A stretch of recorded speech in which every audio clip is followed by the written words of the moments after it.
Thank you very much. Well, new taxes in the so-called Inflation Reduction Act worrying business owners and middle-class taxpayers. Should they be worried? With me now is Scott Hodge at the Tax Foundation. Scott, great to see you. Thank you for being here. So details obviously are still being hammered out here, but from what you see, will this increase taxes on the middle class? Yes. What they're trying to do is hire about 87,000 new auditors at the IRS to harass small businesses and private individuals. When the IRS looks at the total amount of taxes that it's supposed to collect, they think that they're what they call the tax gap. They think most of that tax gap comes from small businesses underreporting their income and from private individuals like ourselves. And so their idea is that if they hire more auditors, that they can start to crack down on those of us that they think are underreporting and raise more revenues. But the real problem here, as identified by the taxpayer advocate, is tax complexity.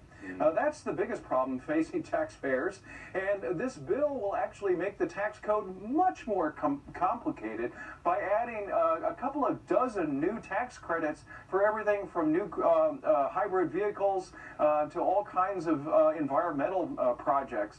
So this is actually compounding the problem that are facing taxpayers today. Hiring more auditors is not the solution. You know, some people are saying, well, they're just tax cheats. Who cares about them if the IRS goes after them? That's fine. The fact is that unlike a lot of big corporations, small businesses don't have the accountants and the lawyers to battle with the IRS if they think they're innocent.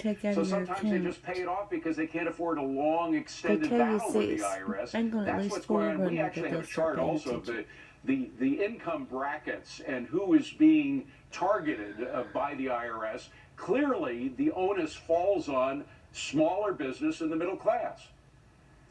Well, that's where the money is. So, like every bureaucracy, they're going to follow the path of least resistance. It's like they're coming after the people who make $2,500 cannot defend themselves, cannot afford the high-priced lawyers and accountants to defend them. And this is going to be a big problem for those of us in the middle class, and especially those of us who are entrepreneurs or want to be entrepreneurs, who spend more time doing tax accounting than they are running their own business. And that's not the way it should be. We should have a simple tax system that's easy to comply with but easy to administer. You know, the IRS is in the process right now of hiring 5,000 people to help them deal with a backlog of 17 million paper tax returns. They are that far behind, and yet they say that we're the problem?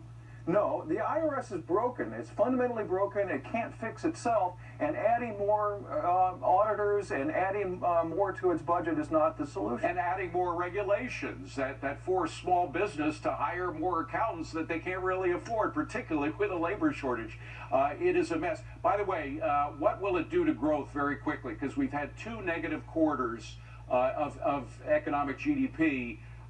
We can't afford to have a third negative quarter, despite the job gains, which are great. If the economy is going south, this might just make it even worse, no?